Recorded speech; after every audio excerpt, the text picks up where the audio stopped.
don't be afraid to travel, because I was somebody who I didn't like solo travel at all. I would always travel in groups. But if you're worried about doing solo travel, then maybe go and visit some people you know in places around the world or even in your own country. Hello, Tim. Thanks so much for joining us. How are you doing today, Tim? I am doing fine. It's one of these rare days. I've actually had quite a few meetings back to back. So if I look tired to anybody watching on YouTube, that's because of that. But it's great to be on this show today. And it's great to be able to talk about travel as well. So that's something new. Good disclaimer at the beginning.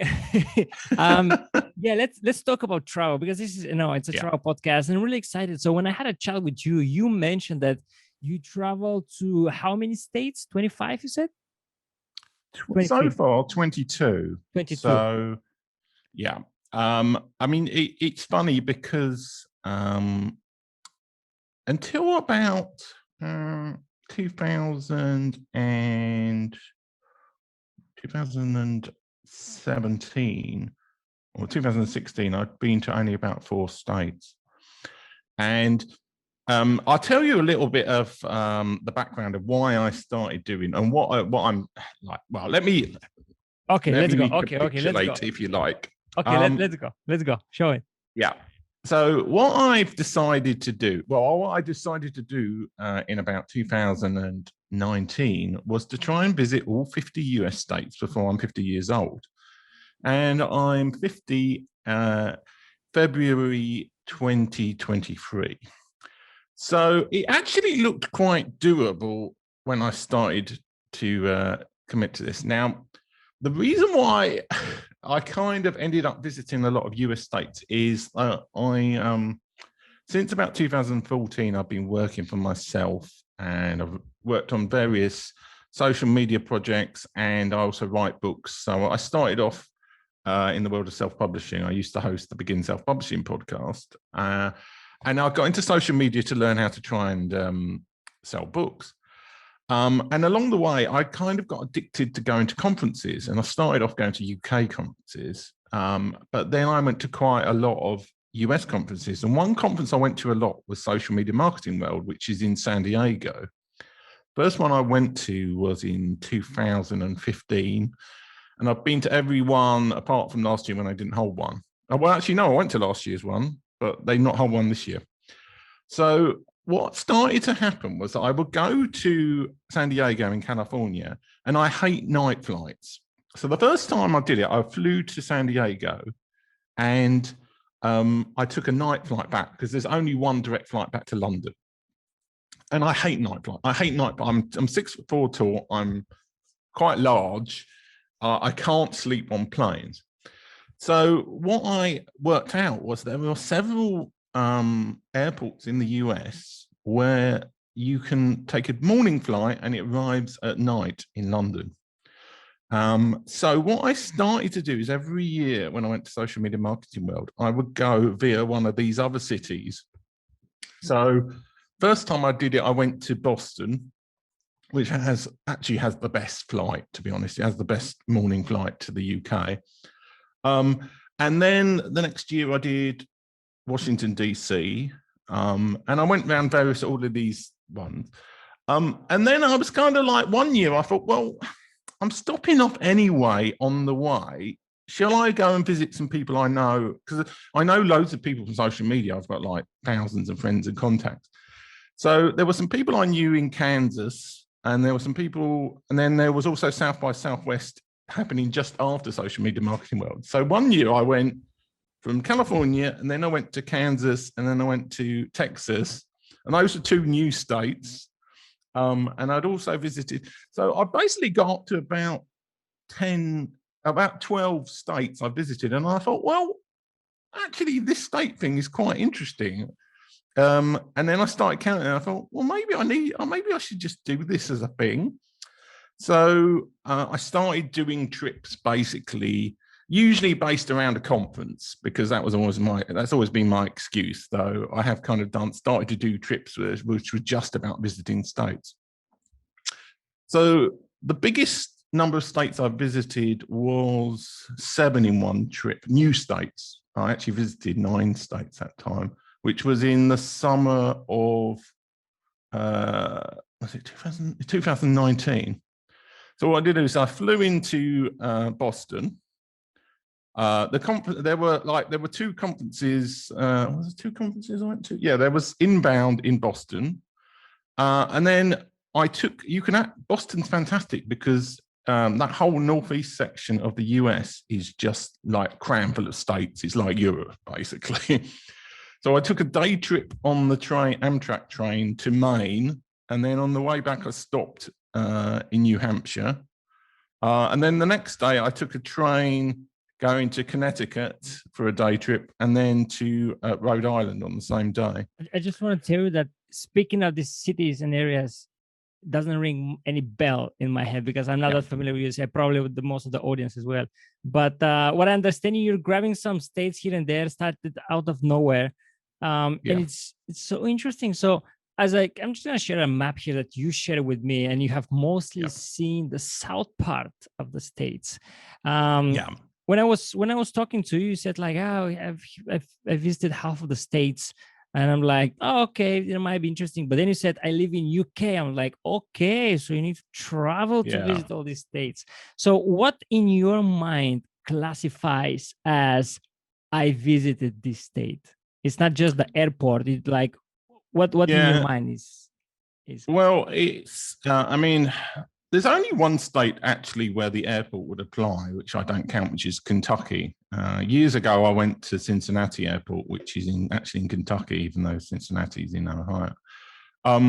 But no, I don't count airport transfers as visiting a state. My loose criteria is you either got to have eaten something there or stayed overnight in that state, or generally visited a museum or done some kind of interaction with the place. I mean, it's one of these things that is a little bit, I mean, there's no judging. This is not like a Guinness Book of Records thing where I've got some judge following me around. So it's very much up to my own interpretation how this is all going to work. I mean, most of the states I have actually stayed overnight in for some reason or other, but actually trying to do the 50 states thing, you kind of have to have some sort of criteria. As I say, those day trip states in the northeast, if you go back to that map, you'll see that in the northeast, there's a whole load of little states I've visited. The only one I haven't done up there is Vermont, which was kind of difficult to get to by train. So that was the one that I did. Those are the ones with the most flimsy connection. So I basically took a day, like a couple of hours in a lovely little town in Connecticut called Mystic, and a couple of hours in what's it called, Rhode Island, where the big city, Providence, Rhode Island. So those are the ones where I've not stayed overnight. But I did feel that I mean, Maine was the most ridiculous because the train was delayed. And I only had 45 minutes before I had to get the next train back. So, yeah, I mean, Maine is the one I've done. That's the one right up in the top right. So, yeah, I mean, but most of the states I've actually stayed there for a few days or done some sort of connection with it. But this includes states that I visited way before I decided I was going to do this 50 thing. I'm not. This is including places like Florida I visited in like 2003 or something. So, yeah, I'm using all the states I've visited in the past as well. I'm not like, it's not, I'm visiting all the states again. So is there an interesting story, something that you always remember from, that challenge that you're doing for yourself? Well, it's more interesting to me what I've kind of learned about the US. Okay, the US is very, very varied. As a foreigner, it's very easy to consider that the US is one homogenous country, when actually it isn't at all. And the people, when you talk to people in the US, like who generally live in a place, the attitudes you get are remarkably different in different parts of the US. So, I mean, everybody's kind of aware of the differences between the East Coast and the West Coast of the US. So, if you talk to somebody in New York, you'll get a very different attitude to people in California. But there's a whole different set of attitudes in the middle and the South as well. I mean, and Texas is its own sort of totally individual country in a way. They are. It's easy to think because everybody speaks the same language that they are all homogenous, but they're not at all. They have very different attitudes in different parts of the US. And also, like, the other surprising thing is how much the cost of things varies in the US. Like, if you go to somewhere like San Diego, it's stupidly expensive. But if you go to somewhere like Wichita or Kansas City, it's really, really cheap. So, it's very easy to have this idea of the US as a homogenous, like, wonderful country or whatever. But actually, it's as varied as Europe. It's just you haven't got the language variations that you have in Europe. So what do you think is your most favorite state in terms of, let's say, pricing, because you mentioned it? Let's say people. I'm not sure how much you communicate with people, because maybe you just go somewhere to sleep and then quick museum or something and leave. So which state is your favorite one? Well, wherever possible, and this has actually been a down point in a way of trying to do it as a kind of a formal thing. If I know people in the state, and I have visited a lot of, I've gone to states and visited and stayed, or either stayed with or met up with people I know in the state, because that makes a big difference. Now, yeah, in terms of like what the cheapest state is, probably Missouri, I would say. Though I've only been to Kansas City. Kansas City is not in Kansas, which is one of the great ironies. There is a part of, there's a little suburb of Kansas City, which is in Kansas, but most of Kansas City is in Missouri. So is Kansas City on the border? Yeah, it's on the border between Kansas and so hold on one second. Sorry. So did you visit Kansas City and you're like, okay, I've been to 2 states, tick, tick? No, I've been to Wichita in Kansas before anyway. So, okay. Yeah, but talking about that strategy, that is something that I'm seriously thinking of doing.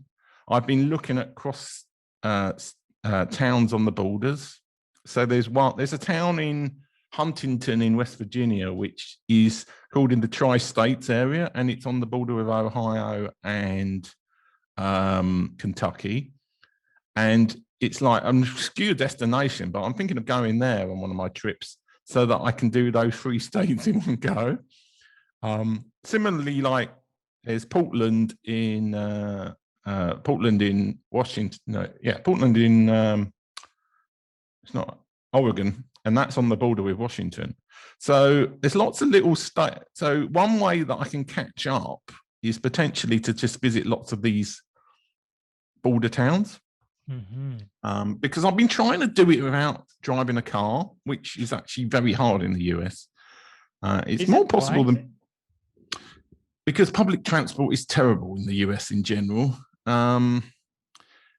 The good thing is the flight network is very good. So if you're ever visiting the US, Wikipedia is your friend for airports, because unlike a lot of the rest of the world, the airport listings in Wikipedia show you everywhere that flies to everywhere. So if you bring up an airport in Wikipedia from the US, you can use it to, and I've done that a lot of the time, to plan kind of obscure routes between between cities. So I've been looking at some of these border state places and seeing, has it got an airport nearby? Where does that fly from? There's certain airlines I want to avoid as well, if possible. So yeah, there's a lot of planning that needs to go into these kind of trips ahead. So how do you plan then? Just briefly. Well, typically, I work out where I want to go, but also sometimes it's like you have to, as I say, weather comes into it. So one issue I've got with trying to do all the 50 states is, as I was telling you, most of the states I've visited have been in the South. There's some that I haven't gone to in the South, like Alabama and Mississippi, which I really don't want to visit in the summer months. I visited Louisiana in September and it was hot. And also there's a risk of hurricanes along the south coast in the summer months as well. But people don't appreciate how cold a lot of the north of the US gets. So some places like Vermont, Minneapolis, Minnesota, and Alaska, I really have to visit in the summer months. So part of it is what time of year is it? And then it's a case of going on to sort of something like Wikipedia, working out where I'm going. If I'm going to a conference, which is usually why I end up in the US, like where can I fly to from that conference, or how can I get to somewhere else? How long is it going to take, and that kind of thing. And also, like, I'm still trying to generally get to Boston or New York so I can get a morning flight back to the US, UK even. That's actually, I've noticed COVID has closed a lot of those flights down. There used to be morning flights from Toronto, Washington, DC, and at one stage, Philadelphia. They've all stopped now. The only morning flights really are Boston and New York. So I was Chicago as well. Chicago does morning flights to the UK. So I kind of have to work out where I'm going and which one I'm going to go into, and then work out what my route is, and I'll do as many states as I can. I see. Okay. Well, I really wish you to tick all states by February 2023. Is there something else that you would like to add? The thing I would say is that don't be afraid to travel, because I was somebody who, I didn't like solo travel at all. I would always travel in groups. And the way I kind of worked around that was I would go and visit people I knew off social media. Now, it helped to go to a lot of social media conferences. And I know people all across the US, but you kind of get your solo travel has lots of advantages in terms of not being tied down to particular itineraries of other people, because people got however well you know people, you're going to have different demands and needs and things. Yeah. But if you're worried about doing solo travel, then maybe go and visit some people you know in places around the world, or even in your own country. And then that gradually gets you more used to because you will be doing the fun parts of solo travel, but you won't be lonely because you're going to visit people. So that's kind of the advice I would give to people who are wanting to start solo travel. And you just get used to it. I mean, the US especially, even though I think statistically the US is probably one of the most dangerous countries in the world, the US is like, you can buy anything in the US if something breaks or something along those lines. You can buy new clothes, you can buy stuff. So you don't have to, it's not like you're going to sort of Timbuktu or somewhere and there's like going to be no network or other. The US is a very travelable country. So I would encourage people, and also to don't assume that the US, just because you've been to New York, you've seen the whole US. You haven't. You've seen New York. Oh yeah. So yeah, and I mean, there's I really agree with you, because you said, try and travel solo. I mean, try new things. This is the main thing, because I was hearing about travel solo. I'm like, nah, I don't want to travel solo. But it's like, okay, let's try it. So I went to Helsinki and I did couch surfing, right? And I ended up spending a lot of time with my host, and I was keep bugging him with questions like, okay, what is this? Like, where shall I go? And I spent quite a lot of time with him. So at the end, I realized for myself that I really like being around people, and solo travel is not so much for me, but I would never know that. I will never know that if I don't do it. So to your point, yes, try new things. Yeah. Well, I mean, social media, I wrote a book, Social Media Networking, and one of the way you can make solo travel better is you can connect to Facebook groups in a particular area. So let's say you wanted to go to Chiang Mai in Thailand, which is a big digital nomad hub. You could go on Facebook and then start connecting with people there. And that's some people you could hang out with in Chiang Mai, rather than just, I want to go there, and then you go there and you sit in your hotel room bored, or you go to bar. And there are some people who can go to bars and places and be massively sociable. I'm not one of those people. If I don't know people, I'm kind of like, like, who are these people? But if I know somebody in the area, if I've connected with them before, then that makes travel a lot easier, and certainly solo travel. Yeah, perfect. Okay, well, Tim, thanks so much for joining, sharing your US experience from a UK point of view, and really, I wish you to succeed in your goal and tick all those states.